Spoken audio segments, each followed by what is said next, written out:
no me da el ok.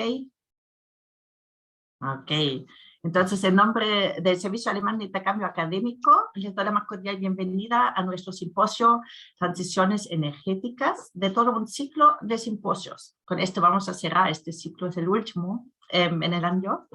Y pues en especial saludo a nuestros conferencistas, a Carlos Sangüesa, a Marco Vacarezza y a José Sota. José Soto que va a dar el comentario al final, ¿ya? El cambio climático obviamente nos afecta a todos, ¿ya? Chile creo que lo está trabajando también en la nueva constitución, ¿no? Muy interesante este aspecto. Y yo creo que es un tema que se puede abordar de diferentes posiciones, ángulos y disciplinas, y es justo nuestro objetivo de este ciclo de simposios, hacerlo un poco más transdisciplinar, ¿no? Y el presente simposio busca generar un diálogo entre las humanidades y la industria acerca del potencial y las limitaciones que se han dado en las transiciones hacia una baja emisión de carbono. Acá se entrelaza en un mismo panel la historia de la tecnología y la producción de sistemas de energía, intentando discutir de dónde viene la inercia autoperpetuante creada por los grandes sistemas de energía basados en combustibles fósiles que inhiben los esfuerzos públicos y privados para introducir tecnologías de energía alternativas. Y tal vez ustedes se preguntan por qué el DAD, organización que fomenta la movilidad académica y la investigación, apoya a este tipo de actividades. Pues tenemos un lema que es Wandel durch Austausch, cambio a través de intercambio. Y hoy estamos aquí justamente para intercambiar ideas. Pero también el DAD busca con esta actividad potenciar la relación y cooperación científica entre Alemania y Chile, y entre la Universidad de Chile también y con el Fraunhofer de Chile. Y esa cooperación ya tiene una larga y linda tradición. Normalmente este tipo de eventos incluye una charla sobre el paisaje de investigación en Alemania y programas de fomento. Pero en este marco virtual decidimos realizar la charla en otro momento y por lo tanto les invito cordialmente. La próxima charla sobre la investigación tiene lugar mañana a las 11. Anunciamos todas nuestras actividades en las redes sociales, nos encuentran como DAD Chile. Y con eso ya les deseo un interesante y fructífero simposio y empezamos. Voy a introducirles Marco Vacarezza, nuestro primer conferencista. Es ingeniero civil eléctrico de la Universidad de Chile. Tiene un grado de magíster en ingeniería industrial de la misma universidad, o lo obtuvo en el 2010, y tiene un grado de MBA de ESADE, o ESADE, en Barcelona Business School, en España.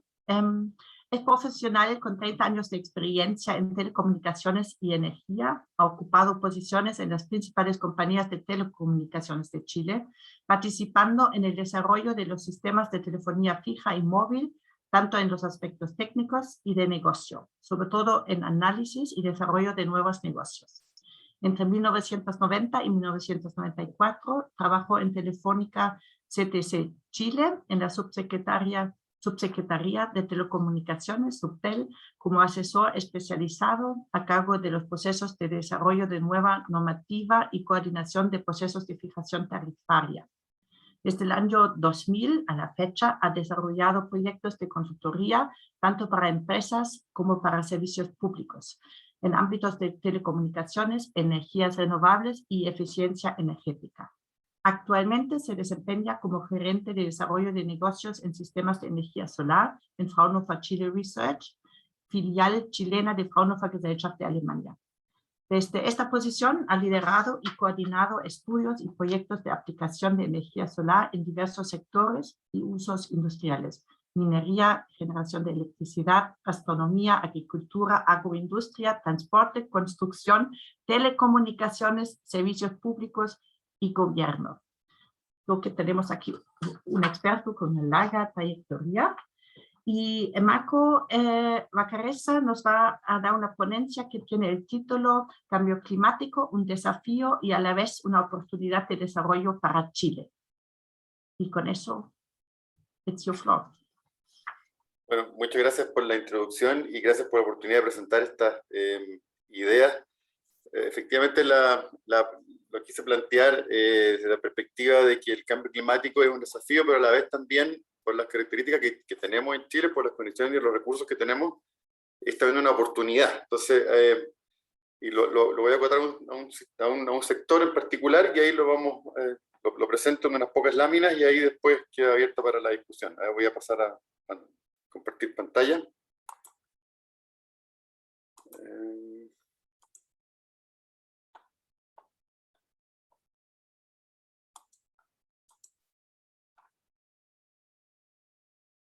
¿Me confirma? ¿Se ve pantalla completa?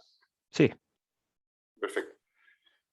Gracias. Bueno, esta es la agenda de hoy, una breve introducción de lo que es Fraunhofer. Tal vez algunos ya lo conocen, otros tal vez no tanto, solo muy breve. Después, un poco sobre el contexto de I+D en Chile, la complejidad de nuestra economía, que ahí hay una discusión importante en el último tiempo en cuanto a cómo complejizar la economía, cómo agregar valor. Yo voy a intentar agregar un pequeño grano de arena desde la perspectiva de nuestras ventajas de recursos renovables, una visión del sector energético, cómo está estructurado en Chile, rápido, muy breve, cómo está compuesto, la energía renovable en Chile, cuál es la oportunidad. Aquí vamos a entrar en detalle en cuáles son la visión de lo que creemos que puede ser una oportunidad, y algunas conclusiones para discusión posterior. Fraunhofer Gesellschaft es una organización basada en Alemania, fundada en 1949, como parte de los esfuerzos de reconstrucción del país después de la Segunda Guerra Mundial, que como se sabe, digamos, quedó todo destruido, y había todo un proceso de reconstrucción, y como parte de esta reconstrucción se generó esta instancia que lo que buscaba era apoyar, llevar investigación aplicada a las empresas y que reconstruir el sector industrial, que aparte en los años anteriores se había volcado toda la industria en gran medida a la cosa bélica, entonces había que transformar todo eso en el mundo civil.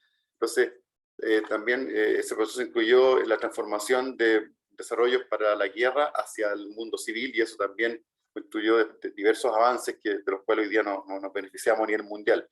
Son 74 institutos en toda Alemania, en las más diversas áreas de la ciencia y la tecnología.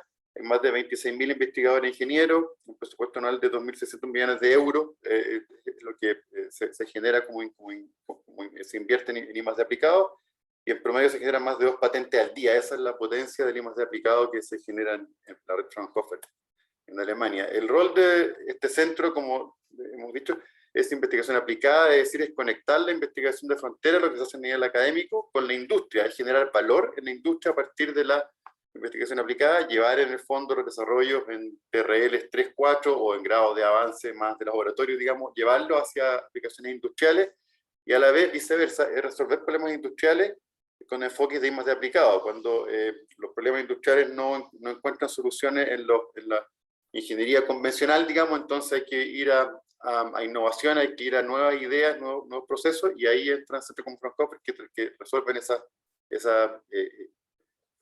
situación, digamos, generando valor a partir de I+D aplicado. Estamos en Chile como Centro de Energía Solar desde 2014, en respuesta a un llamado, a una serie de llamados que hizo Corfo para traer a Chile capacidades de I+D aplicado. Es un programa que justamente pretende, digamos, instalar estas capacidades en Chile, generando un fondo basal con una duración de una cierta cantidad de años para que estos centros establezcan sus capacidades y tratar de replicar el modelo de I+D aplicado, el modelo de Contract Research aquí en el sector en Chile.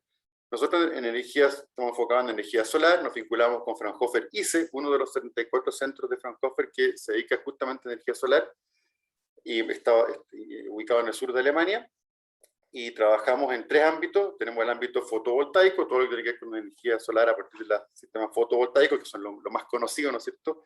Tenemos la parte solar térmica, que es todo lo que es energía solar, energía térmica a partir de aplicaciones solares, y tenemos un área transversal de desarrollo de negocios, que es la que me toca a mí coordinar, que tiene que ver con, ok, tengo esta energía fotovoltaica, energía solar térmica, cómo la inserto en los sectores, cómo maximizo el aprovechamiento en los diversos usos industriales. Ahí se desarrollan modelos de negocio, se adaptan los modelos al contexto local también. No es lo mismo tecnologías que se usan en ciertas condiciones ambientales o sociales o económicas en Europa o en el mundo desarrollado, traerlas a Chile, etc. Entonces trabajamos en todos esos aspectos para que la energía solar sea cada vez más parte de apoyando a que sea una parte relevante de la matriz energética local. Un poco ahora para introducir las oportunidades. ¿Cuál es la oportunidad que nosotros vemos? quería irme un poquito más atrás y entrar un poco en la discusión muy brevemente de cómo se estructura la matriz productiva, la matriz de exportación de Chile. Nosotros, bueno, como muy sabido, exportamos básicamente materias primas. Aquí está esta referencia de la Universidad de Harvard que analiza todas las matrices de exportación de muchos países, digamos, y uno puede entrar a analizar ahí a ver en detalle. Aquí está como imagen, pero si uno se mete a la página web puede ver en detalle cómo se compone esta matriz de productos, poder, digamos, cómo está compuesta la matriz de exportación y puede entender un poco cómo es la complejidad económica que está detrás de esto, de cada país, y a su vez el valor agregado que se genera. En este caso, como, bueno, naturalmente todo es esperable, digamos, nuestro principal producto es el cobre en sus diversas formas, como cobre fino, como cobre concentrado, digamos, y otros activos minerales, más toda la parte, por supuesto, de alimentos, agricultura y la parte de servicios. Pero en el fondo la parte de cobre y minería es lo que domina la matriz de exportación del país, y la discusión que se ha tenido ahora último, en el fondo, bueno, hay cómo podemos ver si podemos seguir como estamos con esta industria del cobre y otros minerales, o tenemos que hacer algunos cambios. Hay algunos que proponen cambios más radicales, otros que proponen, ok, podemos ser radicales, pero podemos seguir con el cobre, vamos a tener que seguir porque dependemos de esos ingresos. La idea es ahora ver cómo lo hacemos sustentable y cómo lo hacemos, cómo lo adecuamos a las nuevas tendencias y las nuevas exigencias que la sociedad y sobre todo el desafío ambiental nos pone al respecto.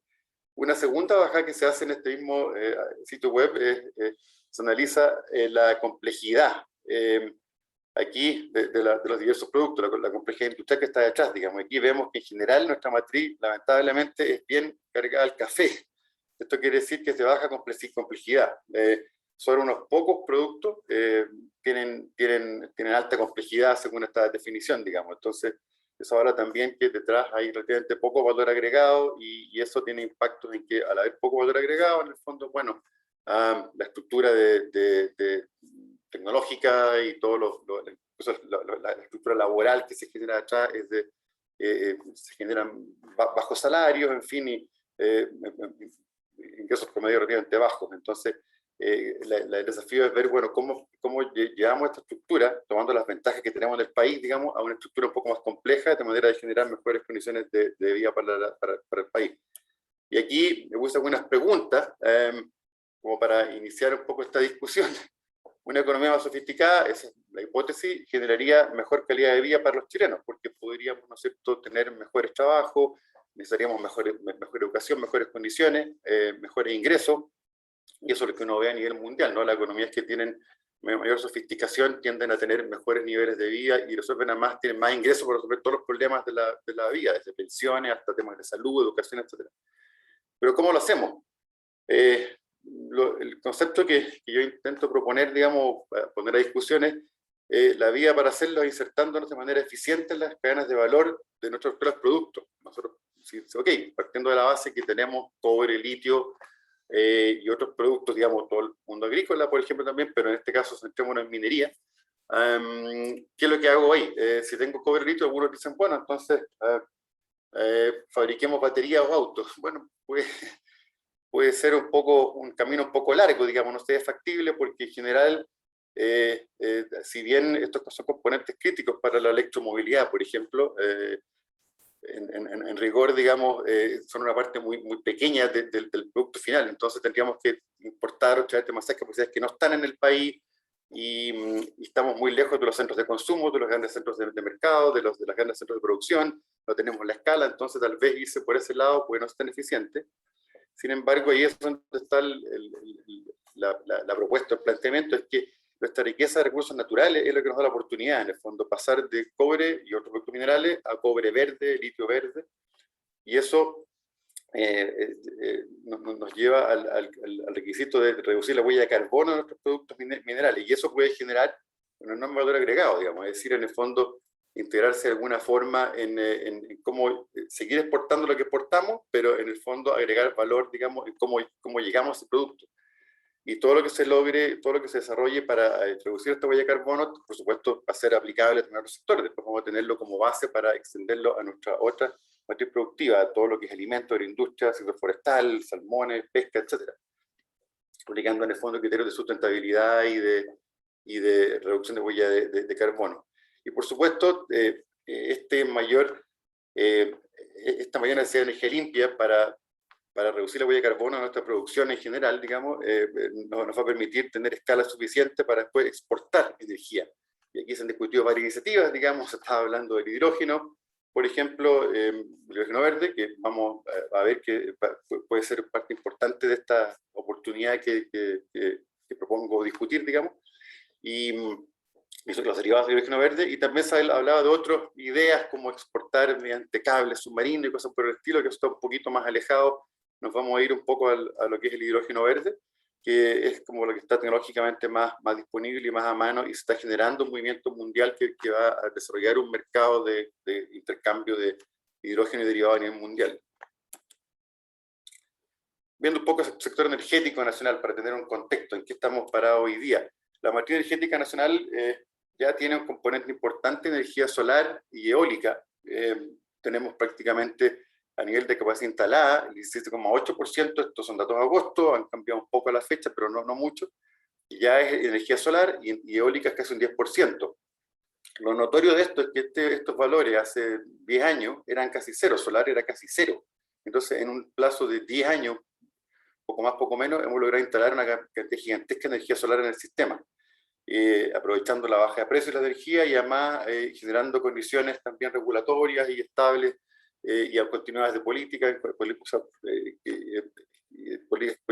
que han incentivado esto en alguna forma y que se han mantenido en gobiernos de diversos signos incluso, y han permitido tener este camino y hoy día contar con esta generación solar de manera importante en la matriz energética local, digamos. Bueno, y la gran ventaja nuestra, ¿no es cierto?, este mapa que también lo habrán visto ya en diversas ocasiones, nosotros estamos en la zona del planeta que tiene la mayor radiación solar que se puede medir en la superficie terrestre, digamos. No hay otra zona que tenga esta radiación solar en la zona norte del país. Ahora, tenemos también otras ventajas que no están expresadas acá porque este mapa solo habla de la energía solar, pero tenemos en la zona de Magallanes el punto de mayor factor de planta eólico también para sistemas eólicos dentro en tierra, sin considerar incluso factores de planta mayores que sistemas eólicos offshore que están instalados en áreas marinas, digamos, en la superficie del mar. También complementa muy fuerte nuestra capacidad de generación. Ahora, este fenómeno de crecimiento solar, ¿por qué se ha dado? Básicamente por la baja de costos que experimentaba la energía renovable, la energía solar y eólica en particular, digamos, en los últimos años. Aquí vemos este gráfico entre 2010 y 2021, vemos cómo se ha reducido la baja de precio en términos del costo directo, lo que se llama el LCOE o el costo técnico al calcular cómo se amortizan los sistemas, digamos, y también el costo que se han visto en las licitaciones, los contratos, cuando se contrata energía en forma de grandes licitaciones para suministro energético de varios países, digamos, esos costos se han reducido de manera significativa, digamos, tanto en fotovoltaicos, que es la que ha experimentado tal vez la mayor baja, también los sistemas CSP, importante considerar estos sistemas de concentración solar de potencia, que son como la planta Cerro Minar que tenemos nosotros del norte, que son sistemas que, si bien se alimentan de energía solar, tienen capacidad de almacenamiento en forma de sales fundidas, que después queda como un reservorio térmico, una batería térmica que sigue alimentando una turbina y genera energía incluso de noche cuando ya no está el sol, porque almacena calor en forma de sales fundidas en un estanque de almacenamiento. Esa tecnología, si bien todavía está a costos altos, está experimentando baja de precio. Y por supuesto, todo lo que es la energía eólica onshore y offshore, dentro de la costa o en alta mar, también ha bajado fuertemente de costo. Esto ha sido tomado por el mercado, por los gobiernos, y ha sido base del crecimiento que han tenido estas tecnologías en los últimos años. De hecho, esta es la última licitación que se tuvo aquí en Chile hace pocos meses y se llegó a precios bastante bajos, el precio promedio de $23.78 por megawatt hora. Y en algunos casos, algunos de los holdings ofertaron incluso $14.8 por megawatt hora. Ahora, estos son costos de producción directa, hay que agregar otros costos, pero en el fondo indican cómo ya estos proyectos son rentables con precios de energía bastante bajos, porque estas son ofertas comerciales, altamente competitivas, por supuesto. Y bueno, también este es un estudio de GIZ que se hizo hace algunos años, que habrá que actualizar, pero en el fondo ya habla un poco del gigantesco potencial que tenemos, digamos, en total, sumando todas las fuentes, tanto solares como hidroeléctricas como eólicas, con una cartera de proyectos posiblemente realizables, es un filtro de cuáles serían realizables o no. Se llega a que tenemos un total de 1.800 gigawatts de potencia potencialmente que se podría instalar, digamos. Y este estudio llegó solo hasta la zona de Puerto Montt, no bajó hasta Magallanes, así que si sumamos esa zona podría ser mucho, mucho mayor. O sea, esto es mucho más energía de la que nosotros podríamos llegar a consumir algún día. Entonces, esto habla de que tenemos una capacidad gigantesca para, digamos, limpiar toda nuestra materia energética y a la vez generar excedentes para exportar. Y esta es como la base de la oportunidad. Ahora, ¿en qué se reduce esta oportunidad? Bueno, hay un nuevo paradigma, ¿no? En la industria, hace algunos años lo que teníamos era que las chimeneas o los grandes complejos industriales eran símbolos de progreso. Era cuando se construía un gran complejo industrial, la gente se alegraba porque implicaba trabajo, inversión, actividad económica, etc. Hoy día eso ya no es tan así, digamos, hablamos de las zonas de sacrificio, del impacto en la población, de las emisiones, ya no son aspectos deseables, ¿no? Entonces no estamos en este paradigma, estamos en otro paradigma de las 17 metas de desarrollo sustentable. Tenemos que pensar ahora en cómo combinar en el fondo el crecimiento económico y desarrollo económico, pero a la vez manteniendo todas las variables de sustentabilidad que se han definido, ¿no es cierto? Los proyectos tienen que hacerse cargo de un espectro mucho más amplio de impacto, no solamente generar crecimiento económico, sino que además generarlo de manera sustentable y además con un impacto positivo multidimensional en la comunidad, en la sociedad. Y en particular, digamos, ya bajando nuestras oportunidades, en beneficio del tiempo, tenemos la primera oportunidad que es la cadena de valor del hidrógeno. En el fondo, a partir de lo que tenemos acá, nuestro gran recurso solar y eólico en particular, nosotros podemos generar mediante electrólisis, ¿no es cierto?, lo que se llama hidrógeno verde. El hidrógeno verde, ¿qué es lo que es? Fundamentalmente generar hidrógeno a partir de electrólisis alimentada por electricidad que sea de origen verde. Y esa molécula de hidrógeno que se genera es entonces cero emisiones. Hoy día se genera mucho hidrógeno en el mundo, pero este hidrógeno viene reformado de gas natural. Entonces el hidrógeno que genera CO2 en su proceso es usado fundamentalmente en la industria química y también en refinación de petróleo y la industria petroquímica en general. Y eso no tiene, digamos, ese hidrógeno, al ser sucio, digamos, al tener asociado emisiones de CO2, no es considerado verde. Y el hidrógeno generado de esta forma tiene la ventaja de que puede ser un vector energético muy importante. Si logramos almacenarlo, transportarlo y llevarlo a otras aplicaciones, se transforma en un vector energético, y eso quiere decir se transforma en una forma de almacenar energía limpia, que originalmente era solar eólica, por ejemplo, y llevarla a otros usos.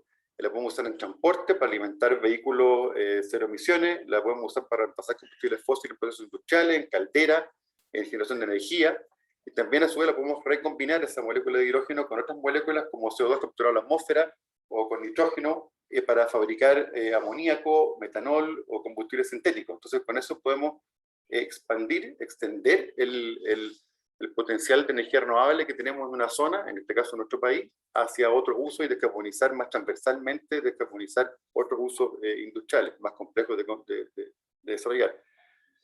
De hecho, como aquí hay una vinculación con historia en este seminario, y quise poner un poco de tema histórico. Esto de la electrólisis limpia no es nuevo. Aquí hay unos ejemplos, digamos, de producción de amoníaco, amoníaco para fertilizante en varias plantas, en este caso electrólisis alcalina, histórica. Tenemos un par de fotos de lo que se hacía en la represa de Asuán en Egipto. Había una planta de varios cientos de megas que generaba hidrógeno verde para después producir fertilizante. Lo mismo una planta de los años 30 en los países nórdicos, en Noruega, lo mismo, para fabricar fertilizante a partir de hidrógeno verde. Y esto ya tiene su historia, digamos. Cruzando la cadena del hidrógeno con la matriz energética chilena, esto en el fondo es el Balance Nacional de Energía, que se saca de la página energiaabierta.cl, muy recomendable, muy interesante de ver, tiene varios gráficos bien interesantes de analizar. Vemos cómo tanto desde el punto de vista de la entrada energética como de la salida energética, el hidrógeno calza con bastantes de los usos, digamos.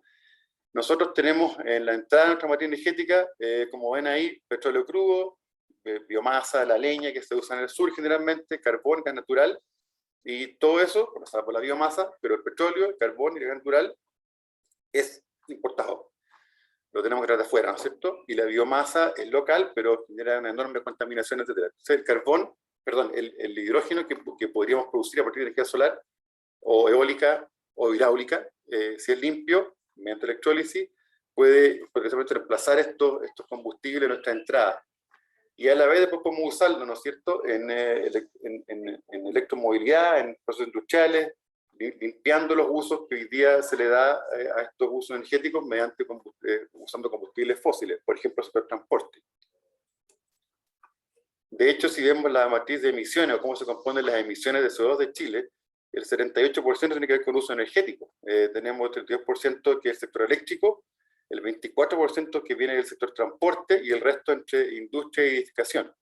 Entonces, si atacamos tanto el sector eléctrico como el sector transporte, que son sectores muy intensivos en emisiones, responsables de gran parte de las emisiones nacionales, podríamos abatir una buena parte de nuestras emisiones. En el sector eléctrico diríamos que esto ya está en proceso porque estamos introduciendo recientemente solar y eólico, y de hecho en los últimos años prácticamente no se han aprobado centrales térmicas o a carbón, etcétera. Todo lo que ha entrado al sistema de impacto ambiental ha sido fundamentalmente cero emisiones. Y así que nos falta el sector transporte. ¿Y qué podemos hacer? Y ahí viene un poco la propuesta. Si vemos, por ejemplo, en minería tenemos que el consumo de las grandes mineras se divide casi equitativamente entre consumo para combustible y consumo para electricidad. Tenemos más o menos 80.000 terajoules año en uso de combustible, que se da fundamentalmente en estos grandes camiones, y más o menos lo mismo, un poquito más en caso para energía eléctrica. La parte de energía eléctrica ya, como veíamos antes, se resuelve un poco porque las empresas compran energía mediante contratos de compra a largo plazo que ya son limpios, una matriz energética limpia. Pero lo más complejo es la parte con combustibles, porque eso pasa por vehículos que hoy día funcionan a motores de combustión que no son tan fáciles de pasar a eléctrico. Entonces ahí está la oportunidad mediante la electromovilidad. Cuando hablamos de electromovilidad tenemos estas 4 variantes. Tenemos el vehículo a batería y un vehículo eléctrico alimentado por batería que se recarga conectando a la red. Tenemos también 2 opciones de vehículos híbridos, que son los vehículos que tienen un motor eléctrico y baterías, pero a la vez tiene un motor de combustible, de combustión, que alimenta esa batería. Hay una versión enchufable y otra no. En el fondo son vehículos como de rango extendido. Siguen siendo vehículos a combustión, pero de mucho menor consumo de combustión, porque en el fondo se combina con una batería que va recargándose, y entonces con eso hacen más eficiente el uso de combustible fósil.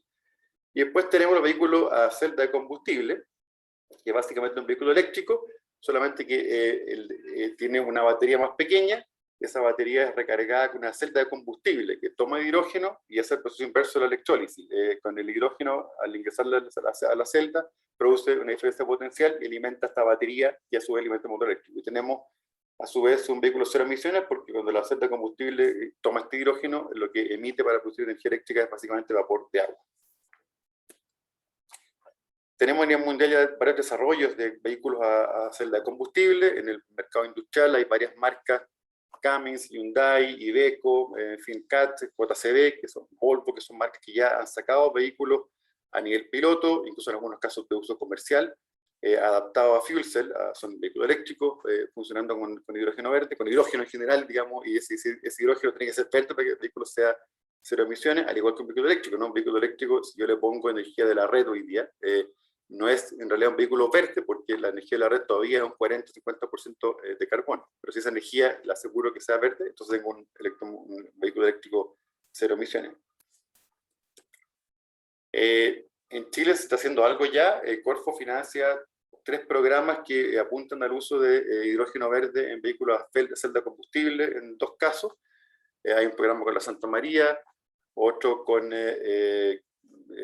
Engie y Cisairo, en que se pretende modificar vehículos mineros para su uso celda de combustible mediante un sistema de retrofitting en el fondo. Y hay otro caso que es un programa que busca modificar un camión minero para uso dual fuel, es decir, una mezcla de hidrógeno y diésel en un motor de combustión refaccionado, digamos. También tenemos ya vehículos comerciales. Estos vehículos están a la venta, sobre todo el Toyota Mirai y el Hyundai Nexo. Son vehículos que uno puede comprar en otros países, están habilitados para circular en carreteras, digamos, y en ciudades, que funcionan a celda de combustible, y tienen rangos de desempeño muy parecidos a un vehículo normal de bencinero, digamos. Tienen incluso mayor autonomía, mucho mayor que un auto eléctrico, solamente que bueno, todavía son de alto costo, y el otro problema que hay es que las redes de recarga de hidrógeno todavía no están tan extensas, entonces hay que buscar con más calma una hidrolinera, pero ya hay redes que dispensan hidrógeno para recargar estos vehículos y funcionan normalmente en las carreteras de varios países, de Europa, Estados Unidos, etc. Otra opción interesante es el Power to Liquids, que es la otra alternativa. No sé si se acuerdan, cuando tuvimos la cadena de valor del hidrógeno, que estaba un paso más allá, que era combinar el hidrógeno con otras moléculas como CO2, por ejemplo, y producir ahí combustible sintético. Hay algunos usos en que va a ser complejo masificar el transporte cero emisiones. Tenemos en el mundo hoy día una cantidad enorme de vehículos, digamos, ¿no es cierto? Tenemos más de 1.400 millones de vehículos circulando en las carreteras del mundo, 1.000 millones de autos de pasajeros y casi 400 millones de vehículos comerciales. Entonces, ese parque de vehículos que hoy día usa combustible fósil va a seguir funcionando durante mucho tiempo. Va a costar cambiarlo radicalmente. El sector del transporte es un sector que va a ser muy complejo de descarbonizar. Entonces, se plantea la opción de los e-fuels, de los combustibles sintéticos, como una alternativa intermedia de transición. ¿Y por qué es un aporte? Porque yo, si produzco hidrógeno verde a partir de electrólisis alimentado por energía renovable, y combino esta molécula de hidrógeno verde con CO2 capturado, por ejemplo, del aire, puedo producir metanol, y ese metanol puedo usarlo como base para sintetizar otros combustibles, por ejemplo, dimetiléter, o incluso con Fischer-Tropsch y otros procesos puedo llegar a hacer gasolina o diésel sintético. Entonces, si bien esa gasolina o ese combustible sintético lo voy a usar en un motor de combustión y van a haber emisiones, como capturé CO2, se genera una reducción neta de emisiones. Entonces, esto se llama combustible cero, neutro de emisiones por lo menos. Y es un avance en cuanto a descarbonización. Y la otra ventaja que tiene también es que como el combustible sintético que se utiliza puede ser usado directamente en un motor de combustión actual o con leves modificaciones, puedo aprovechar el parque que ya existe. Entonces, todo lo que es el manejo de la logística, el transporte, el abastecimiento de combustible, no requiero grandes inversiones y adelanto demanda por hidrógeno verde. Entonces, facilito el desarrollo de sistemas de hidrógeno antes en el tiempo y aumento la escala de producción del hidrógeno verde y con eso bajo los costos. Aquí un ejemplo, por ejemplo, ya la marca Volvo tiene vehículos circulando en Estados Unidos en base a este combustible dimetiléter, que es uno de los combustibles sintéticos que se podría producir. Conclusiones, bueno, ¿cuáles son estas oportunidades que vemos acá?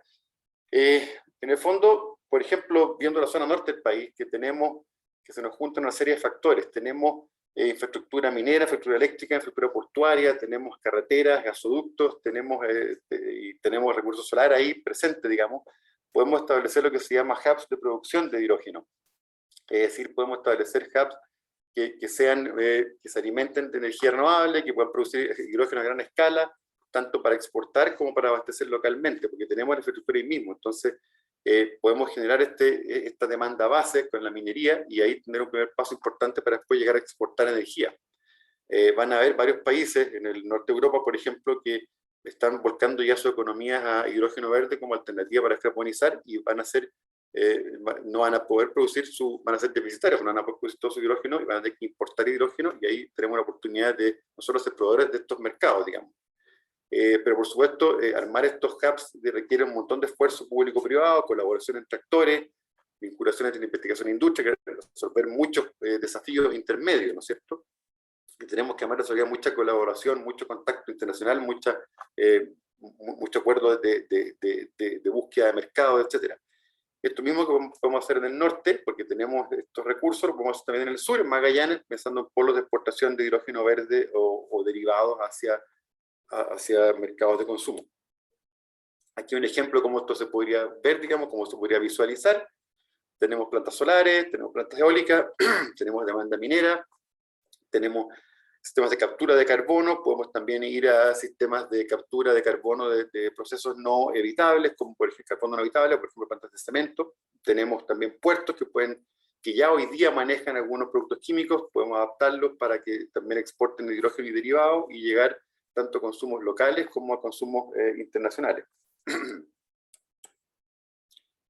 De hecho, McKinsey y el Hydrogen Council ya visualizan, anticipan que van a haber estos flujos de importación y exportación, digamos, y ya posiciona a Chile como uno de los puntos de los cuales se va a poder exportar hidrógeno a otros mercados. Ellos hablan más bien de que Chile podría abastecer la costa pacífico de Estados Unidos, pero nosotros visualizamos, dado nuestro contacto con Alemania, visualizamos que también se puede dar un intercambio muy importante entre Chile y todo el norte de toda Europa, digamos.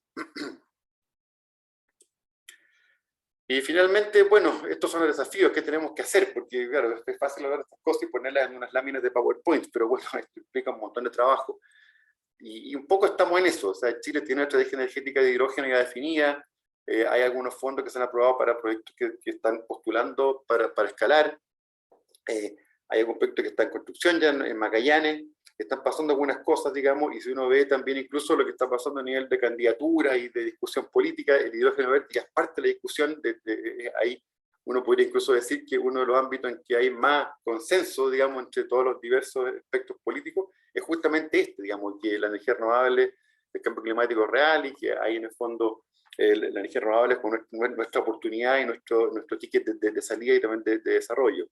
¿Qué tenemos que hacer? Tenemos que hacer pilotos, tenemos que escalar, tenemos que ir a pilotos industriales. ¿Para qué? Para desarrollar capacidad humana y técnica, para aprender de las tecnologías, para avanzar antes por el grupo de conocimiento. Tenemos que generar estas tecnologías, si bien existen afuera, se usan, tenemos que adaptarlas a nuestras condiciones. ¿Cómo opera el hidrógeno verde, por ejemplo, en altura, en una faena minera a 4 metros de altura? ¿Qué requisitos tiene que cumplir? ¿Qué desafíos técnicos hay que abordar? Tenemos que abordar una fuerte colaboración público-privada. Esto pasa por inversiones millonarias, digamos. Estamos hablando de miles de millones de dólares que hay que invertir. Y eso va a venir naturalmente por alianzas de largo plazo entre actores públicos y privados, visiones a largo plazo, pensar a 10 años. Tenemos que desarrollar mercados internacionales, tenemos que conectarnos con otros mercados, tenemos que hacer acuerdos de desarrollo de largo plazo. Tenemos que impulsar también el uso de minería, energía, transporte, industria. Hay que fomentar que estas industrias se embarquen en estos pilotos y apoyen estos desarrollos. Y eso, no sé cómo anduve en tiempo, pero esa sería mi presentación y espero bueno, haya sido de interés y quedo abierto a consulta o discusión posterior después. Gracias. Pues muchísimas gracias, Marco, por esa presentación tan completa. Yo no sabía varios aspectos, ni tenía idea, entonces yo muy agradecida por la muy buena conferencia. ¿Ya? Y las preguntas las dejamos para el final, después del comentario de José Soto. ¿Ya? Y ahora me gustaría introducirles a Carlos Rodrigo Sanhuezas, ¿verdad? Él es profesor asociado de la Universidad de Chile. Después de haber estudiado Historia y Geografía, recibió su doctorado en Historia en la Universidad de Hamburgo o Hamburg, en Alemania. Su interés es la historia de la ciencia en el siglo XIX y XX, en especial la circulación de viajeros y conocimientos entre América Latina, Europa y América del Norte. Fue profesor visitante en la Universidad de Köln en el marco de una cátedra Mercator de la DFG, que es la Asociación Alemana de Investigación, y realizó estadías de investigación en el Instituto de la Ciencia López Piñero, de la Universidad de Valencia en España, y en un Max Planck Institute en Berlín con Jürgen Renn y en la Universidad Eichstätt de Alemania. ¿Ya? Su foco principal en la investigación es la historia de la globalización y la circulación de conocimientos. Estudió la red científica de museos enfocado en la parte chilena del intercambio de objetos naturales entre Chile, Brasil, Argentina y Alemania. También estudió la transferencia de conocimientos en la formación de geografía como disciplina en Chile. Actualmente trabaja en 2 proyectos, la formación de redes de observación astronómica entre Chile, Argentina, Alemania y los Estados Unidos entre 1850 y 1910, y el papel mediador de los expertos en la transición energética en Chile, proyecto en conjunto con Jürgen Gremm del Max Planck Institut en Berlín, con fomento de la Fundación Alexander von Humboldt, y por supuesto es ex becario del DAAD. ¿Ya? Profesor Dr. Carlos Sangüesa nos va a dar una ponencia que tiene el título Energía, Cultura y Sociedad, Entrelazamientos Inesperados. Gracias, Carlos. Bien, muchas gracias por la presentación. Estoy muy contento, como siempre, de estar acá. Voy a compartir la pantalla. Bueno, voy a mirar la hora también para no pasarme. Lo que voy a presentar ahora es algo que trata de abordar algunos de los desafíos que no están tan presentes cuando presentó Marco, pero creo que debiéramos considerarlos. Que es cómo comprender el problema energético más allá del excelente diagnóstico que él, que él nos acaba de mostrar, ¿no es cierto? Y cómo comprenderlo, pero de un espacio diferente, ¿no es cierto? Y yo quiero presentar un poco este proyecto que trata de comprender este tema a partir de la cultura, de la sociedad, de las humanidades, no de las ciencias sociales solamente. Voy a hacer un poco esa diferenciación, buscar un poco los fundamentos de este proyecto una vez que lo presente, un diagnóstico a partir del cual nosotros hemos estado trabajando, perdón, y los ejes de trabajo que queremos, ¿no es cierto?, articular. Esto es algo realmente al inicio, esto es la primera vez que, algo inédito, que lo estamos presentando porque tenemos el interés de que ese mismo proyecto con el Instituto Max Planck de Historia de la Ciencia, ¿no es cierto?, que va a terminar en un par de años más en un libro que se va a publicar sobre el tema, también pueda vincularse con otros aspectos y trabajos que estamos haciendo en la Universidad de Chile, y no solamente con la Universidad de Chile, pero sobre todo ahí con el Centro de Energía. Entonces, que es un centro de la Facultad de Ciencias Físicas y Matemáticas, ¿no es cierto? Son ingenieros e ingenieras. Entonces, yo quisiera presentar un poco esta idea, digamos, de que cómo entrelazar esto que a veces parece como inesperado. Pareciera que no hubiese mucha relación entre la literatura y el problema energético, por ejemplo, o la historia, a pesar de que algo nos mostró, ¿no es cierto?, Marco aquí con una fotografía, ¿no es cierto? Pareciera que el arte o la filosofía no tuviera que decir mucho acerca de la transmisión de energía, de la generación de la sustentabilidad, etcétera. Y en principio no hay nada que entrelaza lo que ha habitado en mundos paralelos, ¿no es cierto? Mientras nosotros los humanistas nos hemos ocupado en delinear figuras estéticas, en hablar de espacios temporales, en hablar de formas visuales o sistemas de pensamiento, las ingenierías pareciera, ¿no es cierto?, que por su parte nos han mostrado y han erigido turbinas, han construido paneles fotovoltaicos, han elaborado y generado represas, han generado chimeneas y otras cosas más que hoy día, ¿no es cierto?, también Marco nos mostró. Y sin embargo, hubo un tiempo en que estos mundos que hoy día nos vemos como inscindidos, se interconectaron en figuras que no distinguían entre las humanidades y las ciencias naturales. Entonces, yo quiero partir por eso, que tiene que ver con la historia, pero no solamente con la historia. Hemos estado en estos últimos años redescubriendo, por ejemplo, la figura del prusiano Alexander von Humboldt. Voy a hacer un pequeño corte, porque me acabo de dar cuenta que el teléfono se quedó acá. Perdón. ¿No es cierto? Hay un... Voy a partirlo. Entonces, hemos redescubierto la figura de Alexander von Humboldt, ¿no es cierto?, que no es mera nostalgia del siglo XIX, sino una necesidad contingente. Esta visión de Humboldt, o llamada opción humboldtiana, ¿no es cierto?, de la Tierra como un sistema de fuerzas interactivas y conectadas, así como su énfasis en las conexiones globales y transdisciplinarias, desde muchas perspectivas, ¿no es cierto?, se ve como la única salida que tenemos ante este carbon lock-in, que voy a describir después, ¿no es cierto?, esta idea de que no podemos salir del espacio del combustible fósil. Entonces, lo primero que yo quería decir, ¿no es cierto?, es que podemos redescubrir estas figuras viejas, ¿no es cierto?, frente a la inercia, autoperpetuante de los grandes sistemas de energía basados en combustibles fósiles, que ha inhibido, ¿no es cierto?, la introducción de tecnologías de energía alternativa. Estas viejas figuras como Humboldt, la historia, ¿no es cierto?, nos trae un mensaje que hoy nos parece muy disruptivo, pero que era muy actual en el siglo XVIII y en el siglo XIX. La humanidad y la naturaleza están profundamente entrelazadas. En otras palabras, los sistemas energéticos, ¿no es cierto?, están condicionados no solo por la ciencia y la ingeniería, como lo ha mostrado también, ¿no es cierto?, Marcos, sino también por la cultura. Y esta mañana me gustaría profundizar algunos aspectos de estos entrelazamientos que como dice el título, ¿no es cierto?, a veces, a menudo lo vemos como algo inesperado. Espero que no me suene el teléfono nuevo, pero bueno, ahí vamos a continuar. Entonces, veamos entonces que respecto a la fundamentación. Thomas Turnbull, un colega que está trabajando con nosotros en este proyecto del Instituto Max Planck, en un reciente artículo ha enfatizado lo poco que sabemos acerca de los orígenes de muchos de los principios centrales del pensamiento histórico de la energía, y cómo evidentemente corremos el riesgo de reinventar la rueda y de repetir los errores que se han cometido en el pasado, y esa es una de las grandes tareas de la historia. Lamentablemente, los humanos no tendemos a considerarla, por lo tanto repetimos los errores de la historia, ¿no?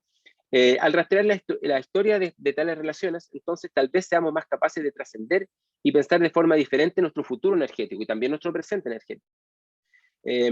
¿Cómo se construyeron nuestras fuentes de energía? ¿Cómo llegamos a construir, por ejemplo, el sistema central eléctrico que José Soto, ¿no es cierto?, también el que va a comentar hoy día, lo ha estado estudiando desde el punto de vista de la historia. Y lo más importante, ¿hubo alternativas al momento de elegir? ¿Hubo presiones internacionales? ¿Qué intereses hubo detrás al momento de construir un sistema energético como el que tenemos hoy día? ¿Era la única manera de hacerlo? Porque siempre caemos en el problema, ¿no es cierto?, que tenemos al momento de mirar la historia, que es una falacia retrospectiva. Pareciera que la única alternativa que se tuvo en algún momento en la historia fue construir, por ejemplo, esta energía fósil. Entonces los historiadores y las historiadoras nos hemos propuesto mirar qué otras alternativas hubo en el pasado.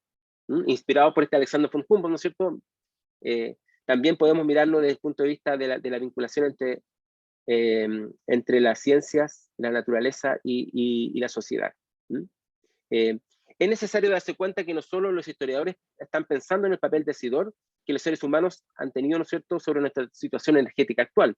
Los propios científicos naturales han sugerido que las consecuencias acumuladas del industrialismo alimentado por los combustibles fósiles son tan grandes que la propia división entre la historia humana y natural se ha difuminado y debe ser revisada. ¿Realmente tenemos una división entre la historia natural y la historia humana? Uno de nuestros grandes inspiradores, Dipesh Chakrabarty, ¿no es cierto?, que es un historiador de la globalización y del postcolonialismo, ha declarado que la distinción entre la historia humana y natural ha comenzado a derrumbarse, dado que los seres humanos son una fuerza de naturaleza en el sentido geológico, o sea, están alterando la geología, el planeta. Un supuesto fundamental del pensamiento occidental y ahora universal, ¿no es cierto?, se ha venido desmoronando en esta crisis energética que hemos estado viviendo en estos últimos años.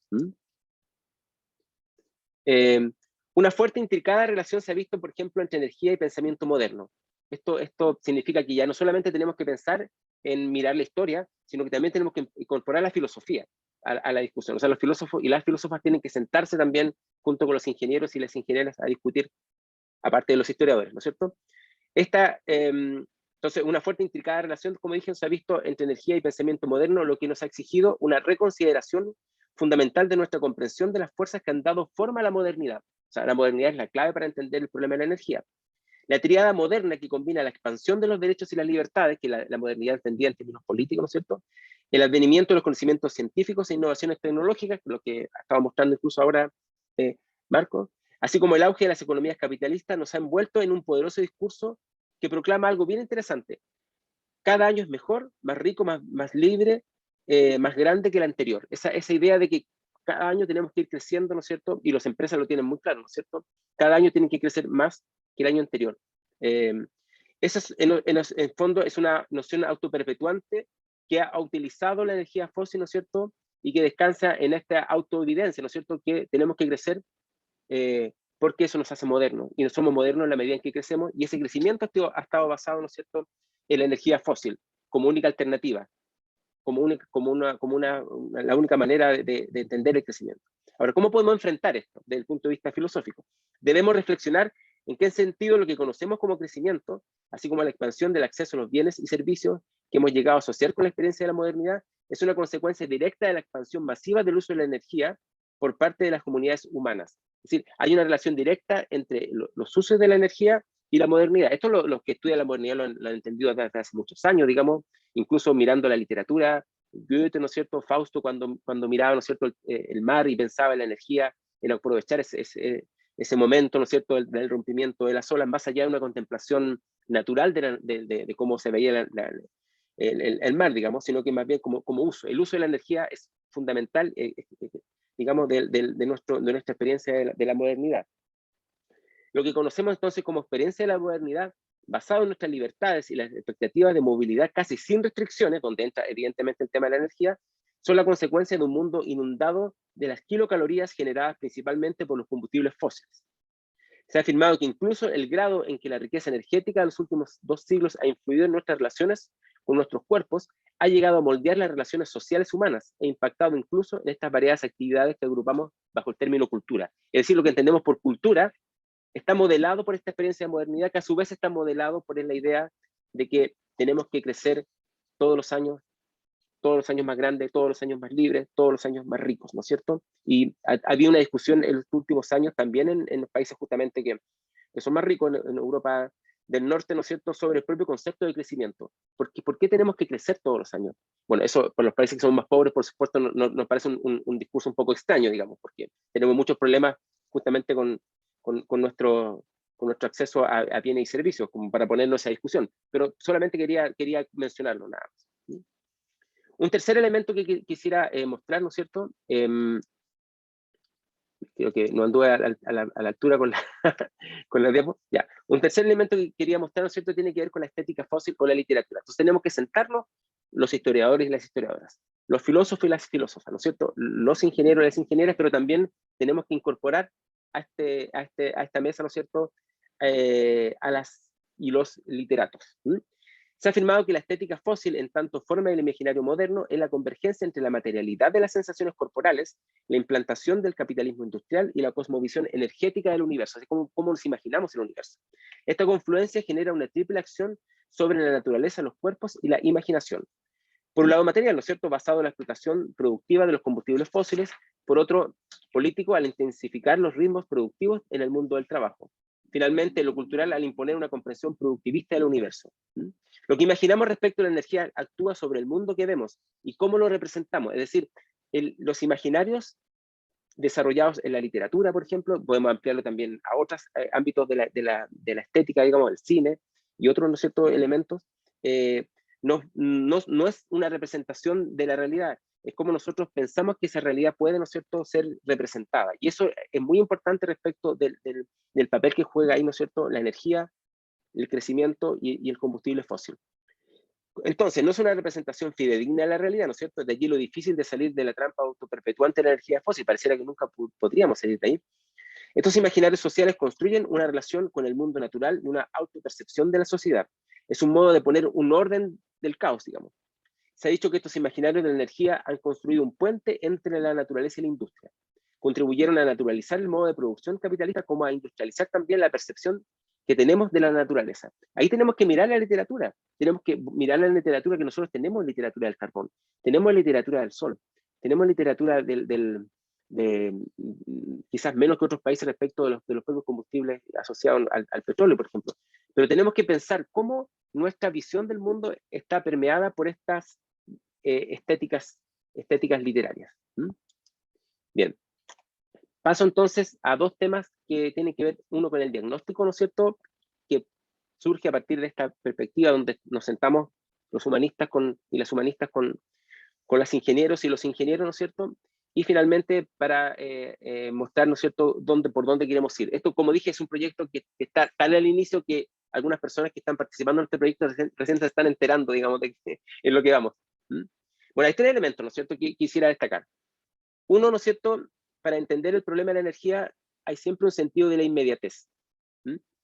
A pesar se le agradezco mucho lo que mostró Marco, ¿no es cierto?, fotografía de que esto, del uso distinto de la energía se ha hecho y ha funcionado anteriormente. Tendemos a pensar de que todo ha ocurrido, ¿no es cierto?, en el momento que lo estamos viviendo. Y eso pasa en todos los ámbitos, en la política también, ¿no es cierto? Uno escucha decir cosas, nunca en la historia de Chile se ha hecho tal cosa. Uno como historiador se muerde la lengua, digamos, y se toma la cabeza y dice, pero ¿cómo pueden decir tal brutalidad? ¿Qué ha pasado con la enseñanza de la historia en este país, ¿no es cierto? Y lo hemos enfrentado. Pero el tema de la energía funciona de una manera muy, muy compleja también, ¿no es cierto? No se ven en qué sentido variables fundamentales como la naturaleza de los combustibles fósiles, las economías basadas en ellos o las sociedades, digamos, como se dice, adictas a los fósiles, ¿no es cierto?, operan en periodos temporales que parecen no tener relación entre sí. Si uno mira la historia y uno logra entender que en algún momento hubo otras formas de tomar decisiones, ¿no es cierto? Puede comprender que es posible construir un camino, digamos, que sea distinto al camino que tenemos hoy día, que pareciera que no tuviese más vía que el combustible fósil. A pesar de que todo lo que estoy diciendo, después de escuchar a Marco, me parece que lo tienen bastante claro los ingenieros, digamos, que hay otras maneras, así que creo que debía haber puesto yo primero, pero bueno, no importa. Pero me agrada mucho ver que hay más vinculaciones de lo que uno pudiera pensar en esta idea que yo partí, ¿no es cierto?, de la diferenciación entre las humanidades y las ciencias naturales. Lo otro es el famoso carbon locking, ¿no es cierto?, que genera una inercia autoperpetuante, como lo he mencionado yo, creada por los grandes sistemas de energía basados en combustibles fósiles, que inhibe los esfuerzos públicos y privados para introducir tecnologías de energía alternativa. Ya mirando la presentación anterior, me queda claro que eso no es tan así, pero sí en los imaginarios. Todavía, ¿no es cierto?, uno lo puede ver en gente que conoce, digamos, hay dificultades para decir, bueno, ¿cómo vamos a reemplazar la leña? ¿Cómo vamos a reemplazar la idea de que tenemos que usar todos un automóvil, por ejemplo, que tenemos que crecer, que tenemos que tener esta idea? Y esto, el carbon locking o cualquier otro tipo de autobloqueo o inercia autoperpetuante, ¿no es cierto?, inhibe la posibilidad de cambio. Y los seres humanos, también lo sabemos los historiadores y las historiadoras, somos personajes que normalmente le tenemos mucho temor a los cambios y pensamos que haciendo las mismas cosas, aunque no funcionen, tenemos que, digamos, pensamos que tenemos que hacer las mismas cosas que siempre hemos hecho, aunque estas no funcionen, y lo peor de todo, sabemos que no funcionan y lo seguimos haciendo. Entonces, eso es lo más complejo de esto, ¿no es cierto? Y lo último es el distanciamiento entre las humanidades y las ciencias. Esto hace imposible comprender cómo la historia de la tecnología, la filosofía y la literatura pueden comprender, ¿no es cierto?, ayudar a la ingeniería o a la ciencia a entender el fenómeno de la energía y sus connotaciones socioculturales. Nosotros hemos tenido experiencias muy, muy bonitas donde hemos presentado este trabajo y los colegas ingenieros nos preguntan, ingeniera, ¿y esto para qué nos sirve? Entonces, quizá no les sirve para nada, yo les digo, pero sí nos permite comprender el problema de una manera distinta. Quiero terminar, ¿no es cierto?, con los ejes de trabajo que hemos empezado a construir en este proyecto muy al inicio. Uno, ¿no es cierto?, estudiar los sistemas energéticos en transición. Ahí está una colega, ¿no es cierto?, la Cecilia, que no ha estado criticando ese término de transición energética, yo sé, pero después lo puede discutir. Y uno de los temas que estamos mirando es ese, ¿no es cierto? Y justamente ahí partimos con el proyecto del Instituto Max Planck. Esto nos permite examinar las formas que se están llevando a cabo las energías, las transiciones bajas en carbono en los sistemas energéticos, pero también otras transiciones que se están dando en Chile, ¿no es cierto? La hidroelectricidad, la energía solar, lo que hemos estado viendo anteriormente. A medida que los problemas de seguridad y escasez de energía se suman al cambio climático de la lista de predicamentos energéticos a los que se enfrentará la sociedad en el próximo siglo, una serie de gobiernos, personas y grupos comunitarios reclaman una transición con bajas emisiones de carbono, un cambio fundamental en la forma en que proporcionamos los servicios energéticos, y esto es reclamado por la sociedad. La forma de enfocar, gestionar y aplicar esta transición hacia un mundo con menos emisiones de carbono varía enormemente según el contexto específico de las personas, gobiernos, empresas y organizaciones implicadas, y hay que entender todos los aspectos que están involucrados acá. En esta área de investigación implica el desarrollo de preguntas sobre cómo, por qué, para quién y con qué efectos se están llevando a cabo las transiciones hacia un mundo con menos carbono, el desarrollo de enfoques teóricos críticos y el análisis de las implicaciones para la sostenibilidad y la justicia ambiental. O sea, tenemos que preguntarnos, no solamente, no asumir que toda transición energética hacia emisiones bajas en carbono es buena, digamos. Por supuesto que sí, lo tenemos claro, pero tenemos que ver todas las connotaciones que esto tiene y también, ¿no es cierto?, las resistencias que puede tener la sociedad. Y eso lo vemos a partir de esta perspectiva. Este tema también incluye la investigación relativa a los materiales, el diseño y el despliegue de una serie de tecnologías destinadas a contribuir a una transición con bajas emisiones de carbono, que ya lo hemos mencionado acá. Queremos realizar también un análisis comparativo entre diferentes contextos nacionales y locales para crear ideas sobre el potencial y las limitaciones de las transiciones hacia una baja emisión de carbono, ¿no es cierto?, en este contexto humanista. Finalmente, los paisajes culturales de la energía. Queremos investigar el panorama cultural de la energía que nos rodea, imaginar la futura relación entre energía y sociedad a la que debemos aspirar. A través de la exploración del arte, que no he mencionado acá, pero también está dentro de esta mesa, digamos, los archivos de los museos, las películas, la literatura. Los investigadores, ¿no es cierto?, que estamos presentes en este grupo, queremos indagar en la naturaleza de nuestra relación con los recursos energéticos, como el petróleo y el carbón. Queremos examinar el modo en que los artistas las artistas. Y las obras de arte construyen y se comprometen críticamente con culturas energéticas como el petróleo, explorando los estrechamente vinculados que están muchos aspectos de nuestra cultura con la energía y los combustibles. Pero también los artistas se están comprometiendo con la energía que no está vinculada con el petróleo, y también queremos verlo. Y ahí tenemos muchos casos y gente que está en esa línea. Queremos explorar cómo estas culturas energéticas conforman la forma en que imaginamos nuevos futuros energéticos posibles. ¿Por qué tomamos determinadas decisiones, como lo hemos visto acá respecto a la historia? ¿Por qué se nos abren determinadas vías de acción, mientras que otras siguen siendo impensables? ¿Y por qué en última instancia a menudo somos incapaces de imaginar el cambio? Muchas gracias. Muchas gracias, Carlos, por la muy interesante ponencia.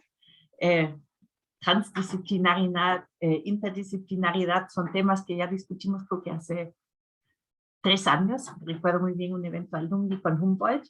Con él partiste y con él voy a terminar. Muchas gracias. Las preguntas las dejamos para después. Y ahora me gustaría introducir a José Soto, que nos va a dar un comentario. ¿Ya? José Soto es licenciado en Historia de la Universidad de Chile y tiene un máster en Historia de la Ciencia, Tecnología y Medicina de la University of Leeds en el 2020.